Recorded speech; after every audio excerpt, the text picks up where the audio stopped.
You've heard it a million times, right? Trust the science. But what happens when science itself seems to be going through a bit of a confidence crisis? Today, we're diving deep into that very question, using a huge, landmark study as our guide to ask, can we really trust everything we read in a scientific journal? I mean, this is the core of it, isn't it? When we hear about some groundbreaking new study, is that the final word? Or is the truth a little more complicated? Well, a massive new effort decided to really find out. Okay, so let's get into it. For years now, there's been this murmur, this growing concern in the scientific world that a lot of published findings, well, they just don't hold up when you try to do them again. It's got a name, the Replication Crisis. And it kind of strikes at the very heart of how we believe science is supposed to work. Now, before we go any further, we all need to be on the same page about one key term, replicability. Put simply, it's the idea that if a discovery is real, someone else should be able to follow your steps and get a similar result. It's like a recipe. If I follow it exactly, I should get the same cake. This is supposed to be the bedrock of scientific trust. So to figure out just how solid that bedrock actually is, a huge international team of researchers launched what you could call a massive audit of science itself.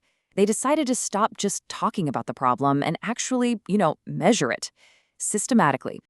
Their focus was on the social and behavioral sciences, the fields that study us, humans, our societies, how we make decisions, that kind of thing. They set out to redo hundreds of published experiments just to see what would happen the second time around. And when I say a huge effort, I mean it. The team put 274 separate scientific claims to the test. These weren't just random claims either. They came from 164 different papers, all published in prominent, high-profile scientific journals. And they didn't just look at one little corner of science. Nope, they covered 6 different disciplines, everything from economics and political science to psychology and sociology, to see if this was a widespread thing. And they looked at research spanning an entire decade, from 2009 all the way to 2018. So this gives us a really solid snapshot of what modern science has been up to. All right, the stage is set. We've got hundreds of researchers, a decade of science, 6 major fields. So what did they find? What's the big headline from this massive scientific audit? Here it is. Just over half, 55.1%, of the original claims successfully replicated. Yeah, let that sink in for a moment. That means for almost half of these published studies, when another team of scientists tried to do them again, they couldn't get the same statistically significant result. But wait, the story gets even wilder. It wasn't just about if a finding could be repeated, but also about how strong it was. Think of the effect size as like a volume knob on a stereo. Well, in the original studies, the volume was turned up. But in the replications, the median effect was less than half of what was first reported. So even when a result did show up again, it was often way, way weaker. To put that another way, a lot of the original wow factor just vanished.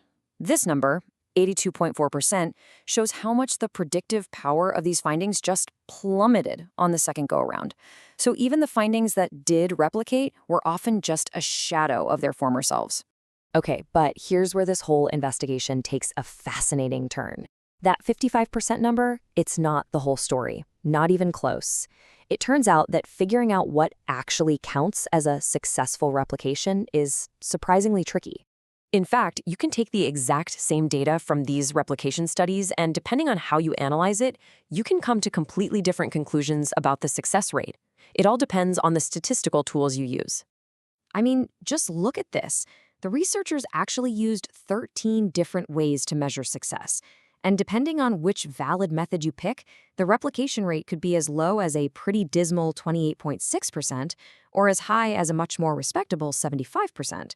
That 55% we started with, it's just one point on a very, very wide spectrum. And it gets even more nuanced than that. The results actually changed depending on whether the replication teams went out and collected brand new data or if they just reanalyzed existing data sets. So the context and the source of the data really mattered. Science, it turns out, is a messy business. So what are we supposed to do with all this information? Does this mean half of science is just wrong? Well, the researchers behind this massive study argue that's actually the wrong question to be asking. They think the real problem is something else entirely. See, a failure to replicate doesn't automatically mean the first study was bogus. It could have just been a fluke, a statistical false alarm, or maybe the context was just a little different. And on the flip side, even a successful replication doesn't prove a theory is 100% correct.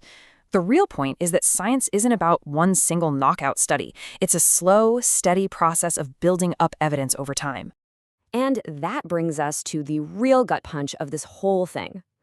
The problem isn't necessarily that some findings are unreplicable. The real problem is that all of us, the public, the media, even scientists themselves, we might be putting way too much faith in the certainty of any single published study. We are, to put it simply, overconfident.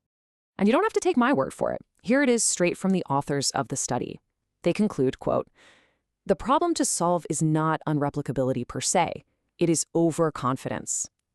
It's this powerful call for a little bit of humility, and for us to remember that uncertainty is just part of the game when you're exploring the unknown. So this research doesn't really give us an easy answer, but it leaves us with a truly essential question. Knowing that uncertainty is baked into the very process of discovery, how do we build a scientific culture that is actually more reliable because it's less overconfident? That's the real challenge the study leaves for all of us to think about.